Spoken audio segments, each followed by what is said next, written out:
Do you often get distracted and you just can't help yourself from procrastination? You clicked on a procrastination video like this one, trying to find a way to stop procrastination and get your work done. Well, you have clicked in the right video. In this video, I'm going to tell you how I stopped procrastinating by some methods that I learned through my self-improvement journey. They have drastically improved my performance in productivity and basically killed the procrastinator inside me. If it works for me, it probably works for you too. Without further ado, let's get right into it. Before we get into the good part, we have to ask ourselves, why do we procrastinate in the first place?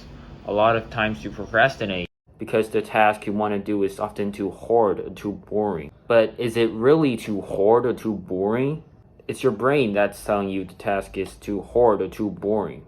Too often, people only visualize and think of the hard parts and the struggles of the task. That's what makes you think it's too hard or too boring. When your mind isn't interested in doing the task, you easily get distracted by anything that comes our way. Now that we've identified the enemy, let's figure out ways so that we can stop procrastinating. The first tip is somewhat unheard of, but it is deep work. Not only does deep work kill procrastination, it also skyrockets your productivity. Deep work is a flow where you are hyper-focused on one task on hand. That means no distractions, just completely focusing on the task on hand. To do that, you have to control your working environment. One of the tactics I learned is pretty simple, and that is to put my phone away from my working environment. That decision is hard to make for most people, but trust me when I say, if you are willing to take that first step, other parts of your life will be easier for you. Now, unlike most advice you'll hear from other YouTubers, I strongly believe that working less is better than working more. Let me explain. Let's say there are two students, student A and student B. Student A is a very hard-working student,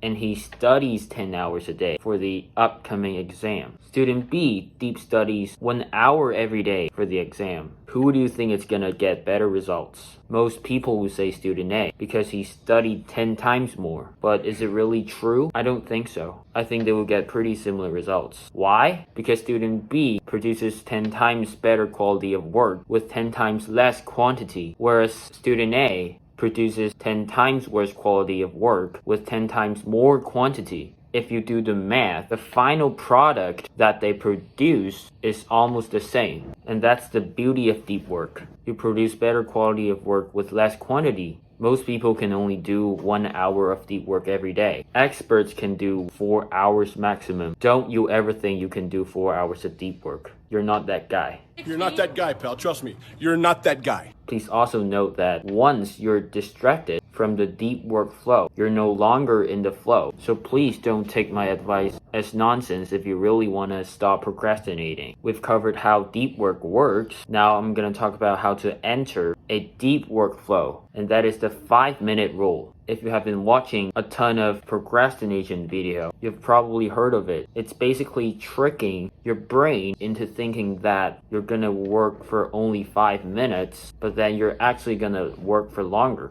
I personally love this method. It really gets me in the flow. I would put a 5-minute timer in front of me and convince myself that I'm gonna only work for 5 minutes, which I'm not, obviously. After that 5 minutes, I automatically want to work more. It might sound ridiculous to you, but it works so well for me. You don't need another cringy procrastination video if you really follow my advice, which I know most people won't. Trust me when I say, you're gonna be way more productive and stop procrastinating if you follow my advice. Now click off and stop procrastinating.